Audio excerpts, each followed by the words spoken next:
One Piece récapitulatif numéro 13, Jaya. Après avoir quitté Alabasta, les Mugiwara poursuivent leur périple sur Grand Line en suivant la direction indiquée par leur logpost. Mais alors qu'ils commencent à familiariser avec leur nouvel archéologue, un gigantesque galion tombe du ciel.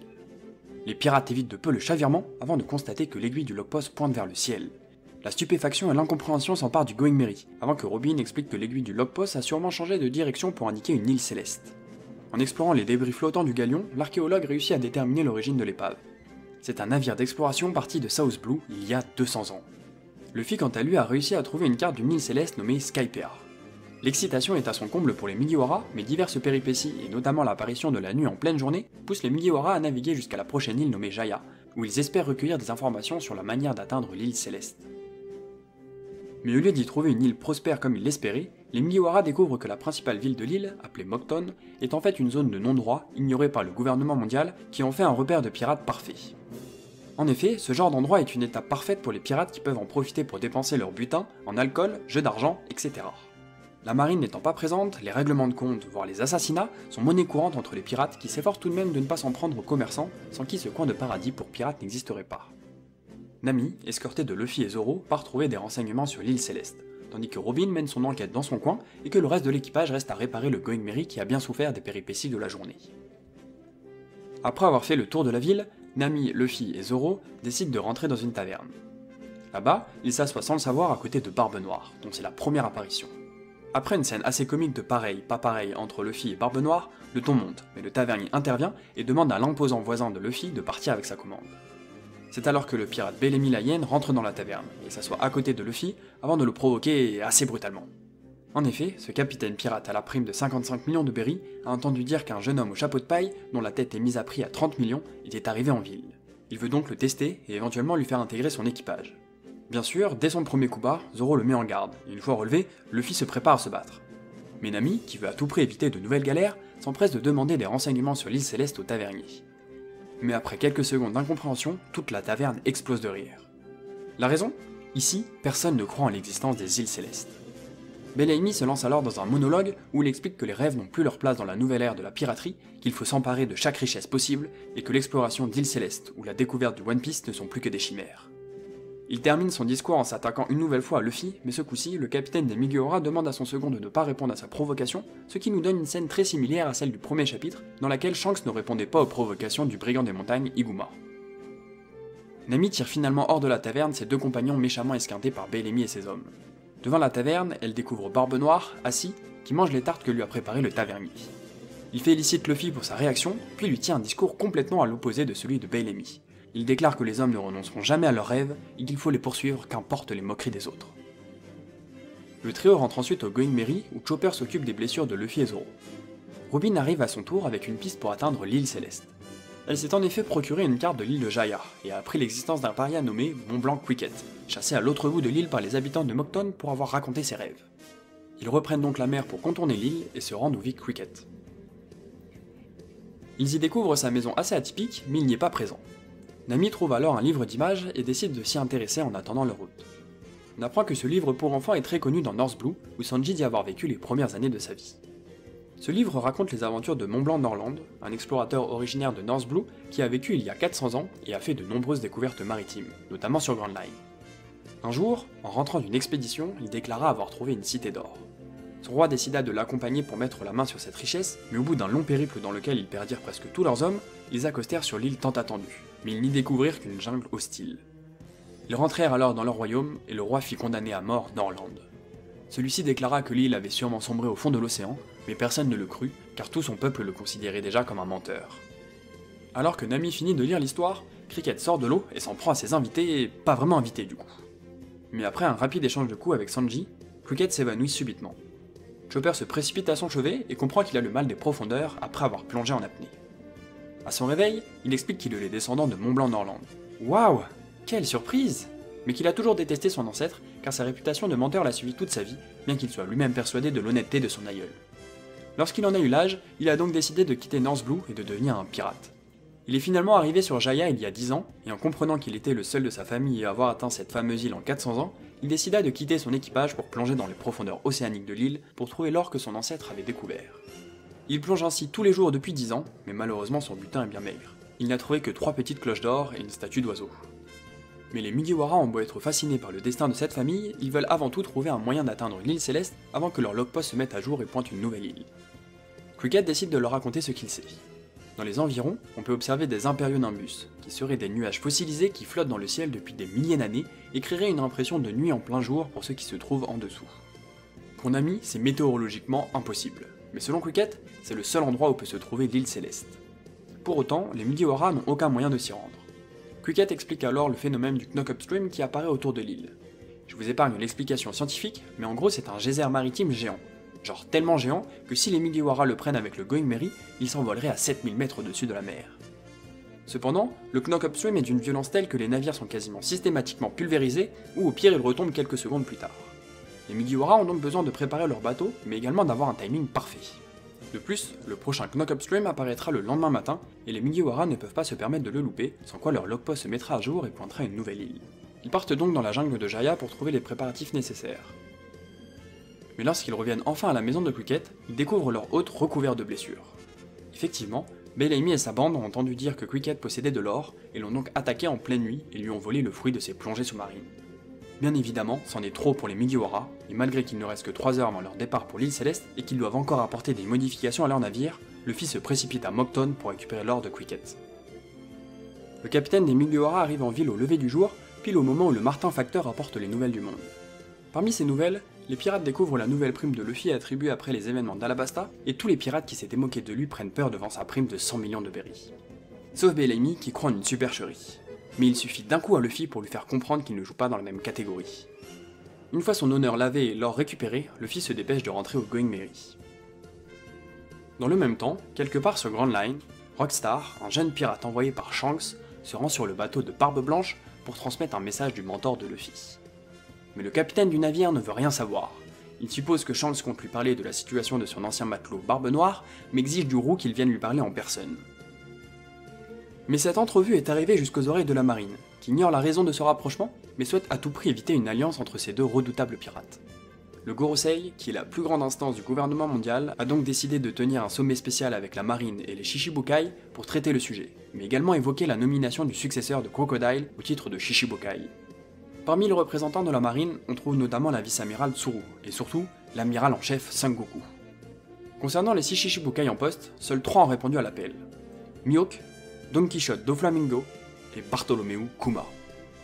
Mais cette réunion est vite interrompue par l'arrivée d'un intrus nommé Lafitte, qui, selon Tsuru, est un ancien garde de la paix réputé pour son extrême violence à West Blue. Mais désormais, il appartient surtout à l'équipage de Barbe Noire. Il s'est justement incrusté à cette réunion de haut vol pour proposer son capitaine comme successeur à Crocodile.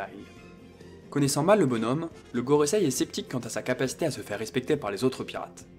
Lafitte révèle alors que Barbe Noire a un plan pour remédier à cette absence de réputation. Ce qui nous ramène à Moncton, puisque, comme Bellamy et tous les pirates de cette ville, Barbe Noire vient d'apprendre la nouvelle prime de Luffy, et s'est mis en tête de le capturer pour commencer à se faire une réputation. Et pour cela, il est accompagné des 3 derniers membres de son équipage.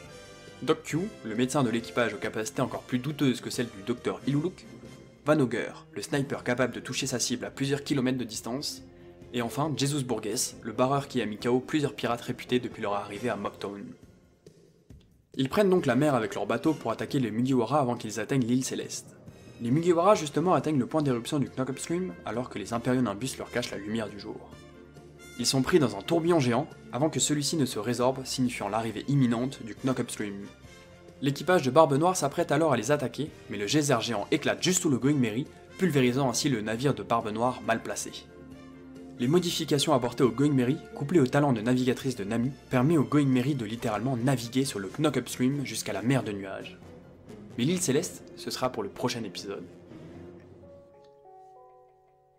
Ça vous a sûrement interpellé, mais cet arc est entrecoupé de 2 scènes où on a l'occasion de découvrir plein de nouveaux personnages redoutables.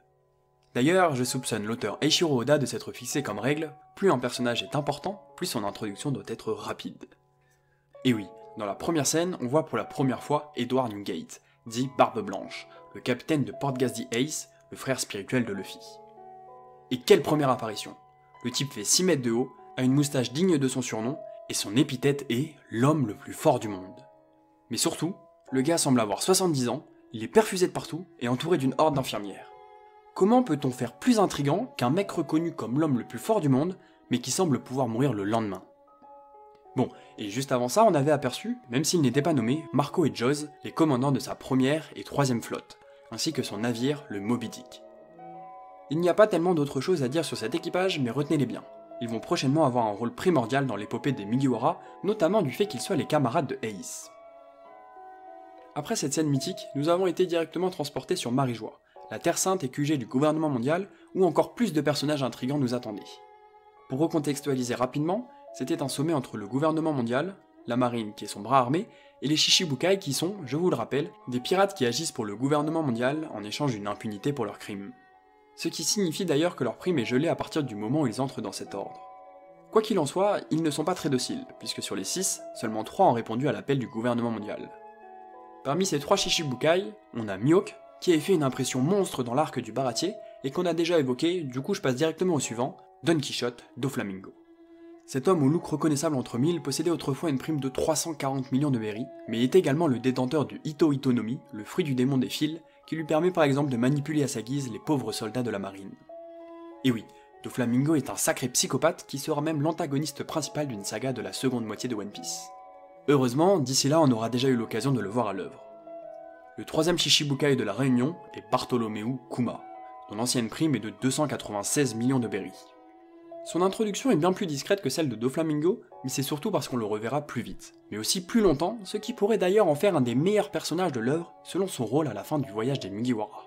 A première vue, il a l'air gentil, mais la seule véritable information qu'on peut tirer de cette scène, c'est qu'il semble être le seul à répondre régulièrement aux convocations du Gorosei et de la marine. Pour les instigateurs de ce sommet, on en apprend un peu plus sur le gouvernement mondial, puisqu'on découvre qu'il est dirigé par le Gorosei, qui est le conseil des 5 doyens. Alors les 5 ont l'air super chauds, ils ont des cicatrices, il y en a un avec un sabre qui ressemble au Kitetsu de Zoro, on peut trouver des similitudes avec des dirigeants de notre monde, etc. Mais ça ne change rien. Même après 1000 chapitres, on ne sait presque rien d'eux. C'est pas parce qu'on les reverra pas, au contraire, on continue de les voir dans les sagas suivantes, et ce seront même sûrement les antagonistes de la saga finale, mais ça ne change rien. À chaque fois qu'on les voit, c'est pour un conseil à Marie-Joie où ils ne risquent pas de traîner les Mugiwara, et où ils débattent des affaires du monde, mais jamais des leurs. Pour le moment, ces 5-là ne servent qu'à mettre un visage sur la plus grande puissance du monde, le gouvernement mondial. C'est donc eux qui dirigent la marine, d'où la présence de son numéro 1, l'amiral en chef de la marine, Sengoku. Lui, c'est casquette mouette, uniforme et médaille sur le torse. Il respire l'autorité et le contrôle, mais aussi la nonchalance, ce qui en fait un personnage parfaitement équilibré entre bien et mal. Il est bien sûr très influent sur les intrigues des Mugiwara et est un combattant redoutable. Mais avant de se frotter à lui, Luffy et ses Nakama devront d'abord réussir à vaincre des vice-amiraux et amiraux. Sengoku est accompagné de la vice-amirale Tsuru, qui est un peu la doyenne de la marine, ce qui en fait la conseillère parfaite. C'est un bon personnage, mais elle a toujours un rôle très secondaire lors de ses apparitions, donc ça ne vaut pas vraiment le coup de s'y attarder. Il y en a donc beaucoup, mais il est important de retenir tous ces personnages, même s'ils n'auront pas leur climax au même moment. Et puis, cette réunion n'est pas vraiment extraordinaire, et nous les reverrons lors des convocations des Shichibukai, par exemple. Pour les questionnements, on commence bien sûr par Barbe Noire. Alors avant tout, sachez que c'est sa première véritable apparition, puisqu'à Drum et Alabasta, les Mugiwara entendaient parler de lui mais ne savaient pas à quoi il ressemblait. D'où le fait que Luffy se soit assis à côté de lui dans la taverne, sans savoir qu'il parlait en fait à l'ennemi juré de son frère spirituel. Mais pour autant, il a vite compris qu'il n'était pas un pirate ordinaire. En effet, lorsque Luffy, Zoro et Nami sortent de la taverne de Mockton, la navigatrice s'interroge sur l'identité de Barbe Noire, qu'elle appelle ce type. Mais Luffy et Zoro la reprennent et disent que ce sont ces types. Et comme vous pouvez le voir, Oda met en avant cette différence en utilisant des guillemets. Ce passage est ainsi la source de nombreuses théories sur Barbe Noire, expliquant qu'il aurait un corps spécial. Je vous laisse méditer sur ce que ça peut impliquer, mais sachez qu'il semble bien que Luffy et Zoro aient vu juste, même si nous n'avons toujours pas d'explication claire dessus, même 700 chapitres plus tard. Quoi qu'il en soit, après la scène de Marie-Joie, on découvre sa véritable identité. Marshall, dit Teach. Encore un dit chez un personnage majeur, donc. Mais bref, il dirige donc un équipage de 5 hommes. Lui, Doc Q, Van Auger, Jesus Burgess et Lafitte qui était au sommet de Marie-Joie. Ses camarades sont tous intrigants, mais j'en ai déjà parlé dans le résumé, donc je vais me contenter d'ajouter que Lafitte a peut-être un fruit du démon qui lui permet de voler, étant donné que les pirates ne peuvent normalement pas pénétrer dans Marie-Joie, qui se trouve, je vous le rappelle, sur Redline à 10 000 mètres au-dessus de la mer, et qu'il est entré à la réunion du Gorosei et des Shichibukai en passant par la fenêtre.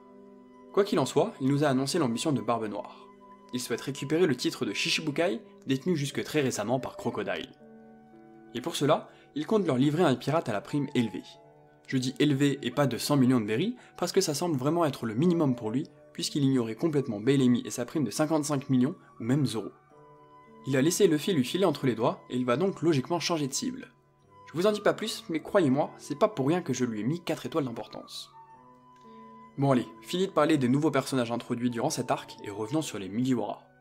Vous l'avez compris, la soif d'aventure de Luffy a poussé son équipage à la découverte d'une terre céleste, Skypiea. Et oui, on se doute bien que la carte de l'île céleste que Luffy a découvert est celle de l'île sur laquelle ils vont. Mais avec cet arc, on comprend que cette île nous réserve bien des choses, puisque Skypiea et Jaya semblent étrangement liés. Les Mugiwara ont d'ailleurs passé un long moment à lire le journal de bord de Norland, l'ancêtre de Quicket, ce qui a permis à Oda d'ouvrir habilement plusieurs intrigues à propos du prochain arc, comme une mer de nuages navigables, des poissons célestes, ou encore la fameuse Cité d'Or par exemple. Bien des choses attendent les Mugiwara sur Skypiea, donc n'hésite pas à aller lire le manga, ou à regarder l'anime, ou à t'abonner et activer la cloche pour être notifié de la sortie du prochain One Recap, ou juste cliquer ici s'il est déjà disponible. En tout cas, c'est tout ce qu'on pouvait dire sur l'arc de Jaya. N'hésite pas à donner ton propre avis sur les questionnements en commentaire, mais, comme d'habitude, si tu connais déjà la suite de l'histoire, ne la spoile pas aux autres viewers.